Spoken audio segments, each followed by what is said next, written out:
Hello అండి. ఇవాళ video వచ్చేసి థంబ్నెయిల్ చూసే ఉంటారు కదా, ఎంతో టేస్టీగా ఇంకా ఈజీగా చేసుకునే ఎగ్ బిర్యానీ అండి.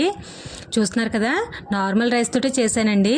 చాలా మంచిగా పర్ఫెక్ట్గా కుదిరిందనమాట. పొడి పొడిలాడుతూ చాలా మంచిగా వచ్చింది. టేస్ట్ కూడా చాలా బాగా కుదిరింది. మీకు అసలు అడుగంటలేదండి, చూపిస్తాను చూడండి. ఇదిగోండి, అడుగును కూడా చూడండి, కొంచెం కూడా అడుగంటలేదనమాట. చాలా బాగా కుక్ అయింది, అన్నీ పర్ఫెక్ట్గా కుదిరాయని. ఒక 6 ఎగ్స్ అయితే తీసుకున్నానండి నేను వీటి కోసం. 6 ఎగ్స్ని ముందుగా రాళ్ళు ఉప్పు వేసి బాయిల్ చేసుకున్నాను అనమాట. వీటికి నార్మల్ రైస్ 2 గ్లాసెస్ తీసుకున్నానండి. మంచిగా 2 టైమ్స్ వాష్ చేసుకుని ఇందులో వాటర్ అయితే మంచినీళ్ళు వేసుకుని పెట్టుకుంటున్నానండి. ఇవే వాటర్ని నేను బిర్యానీకి యూస్ చేస్తానన్నమాట. తర్వాత ఇందులోనికి 2 medium size onions, 2 tomatoes, 4 chillies, కొంచెం కరివేపాకు కూడా తీసుకున్నానండి. చూస్తున్నారు కదా, ఎగ్స్ అయితే బాయిల్ అయిపోయాయి. ఇప్పుడు పైన పొట్టు తీసేసుకుని అవి ఘాట్లు పెట్టుకుంటానండి. ఇలా ఘాట్లు పెట్టుకోవడం వల్ల మనకి ఎగ్స్ అనేవి లోపల వరకు మంచిగా వేగుతాయి, చప్పగా లేకుండా ఉంటాయన్నమాట. చూస్తున్నారు కదా, ఈ విధంగా నైఫ్తో అయితే ఘాట్లు పెట్టుకుంటున్నాను. ఇప్పుడు ఒక వెడల్పాటి అయితే కడాయి తీసుకుంటున్నానండి. మీరు కుక్కర్ ఉంటే కుక్కర్లో ఈజీగా చేసుకోవచ్చు. నేనైతే 2 గ్లాసెస్ తీసుకుంటున్నాను కాబట్టి నాకు కుక్కర్ కన్నా ఇలా ఈ కడాయి అయితే ఈ కంఫర్ట్ ఉంటుందని చెప్పి తీసుకున్నానండి. చూస్తున్నారు కదా, ఆయిల్ అయితే వేసుకుని కొంచెం పసుపు, కొంచెం కారం, కొంచెం సాల్ట్ వేసుకుని అది కరిగేలాగా ఒకసారి కలుపుకొని ఎగ్స్ అయితే వేసుకుని ఫ్రై చేసుకుంటాను. ఇప్పుడు కొంచెం సన్నటి లేయర్ అయితే వస్తే సరిపోతుందండి ఎగ్స్కి, మరీ ఎక్కువ ఫ్రై అవ్వక్కర్లేదు కదండి. కొంచెం సన్నటి లేయర్ వచ్చేంత వరకు కూడా ఫ్రై చేసుకుంటాను నేను. ఇదిగోండి, ఇలా కలపడం వల్ల మనకి మంచిగా అంతా ఈవెన్గా ఫ్రై అవుతుందన్నమాట. ఇదిగోండి, ఫ్రై అవుతుంది. ఇప్పుడు తీసేసుకుంటానండి. ఈ మాత్రం నాకు పైన లేయర్ వస్తే సరిపోతుంది.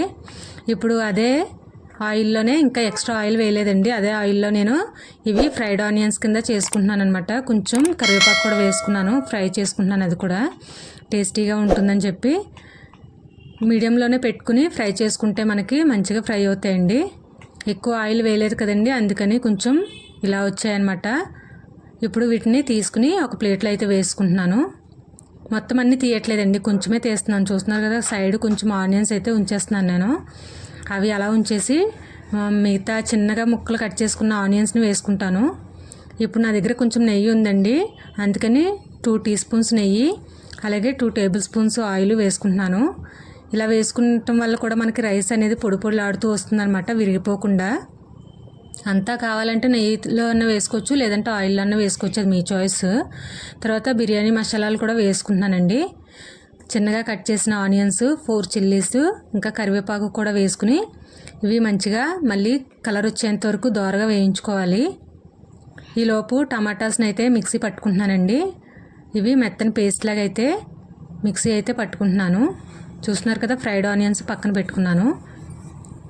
ఇదిగోండి, ఆయిల్ అయితే సపరేట్ అయ్యాక 1 స్పూను అల్లం వెల్లుల్లి పేస్ట్ కూడా వేసుకుని పచ్చివాసన పోయేంత వరకు వేయించుకున్నాను. ఇప్పుడు టమాటా పేస్ట్ కూడా వేసేసుకుని అది కూడా బాగా కలిసేలా ఒకసారి కలుపుకుంటున్నాను.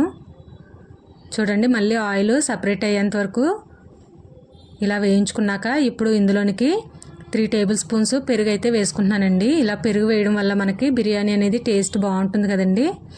అది మీ చాయిస్ అండి, కొంతమంది స్కిప్ చేసి వేసుకుంటారు. పెరుగు ఇష్టం లేదు అనుకునే వాళ్ళు స్కిప్ చేసుకోవచ్చు, కానీ వేసుకుంటే మాత్రం టేస్ట్ బాగుంటుంది. తర్వాత కొంచెం ఉప్పు, కారం, పసుపు వేసుకుంటున్నానండి. మీరు సాల్ట్ అనేది తగినట్టుగా వేసుకోండి, మీ టేస్ట్కి తగ్గట్టుగా.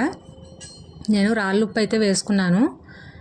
తర్వాత అంతా ఒకసారి ఆయిల్ అంతా పైకి వచ్చాక పక్కనే నానబెట్టుకున్న రైస్ని కూడా వేసేసుకుని ఈ మసాలాలన్నీ బాగా పట్టేలాగా కలుపుకుంటున్నానండి. ఒక్క 2 మినిట్స్ అంతే. చూస్తున్నారు కదా, మొత్తం రైస్ అంతా కూడా కలర్ చేంజ్ అయింది. ఇప్పుడు రైస్ వాటర్ వేసుకుంటున్నాను. ఒక 3.5 వరకు వేసుకుంటున్నానండి నేను. నార్మల్ రైస్ అయినా కూడా 3.5 అయితే నాకు పర్ఫెక్ట్గా కుక్ అయిందండి.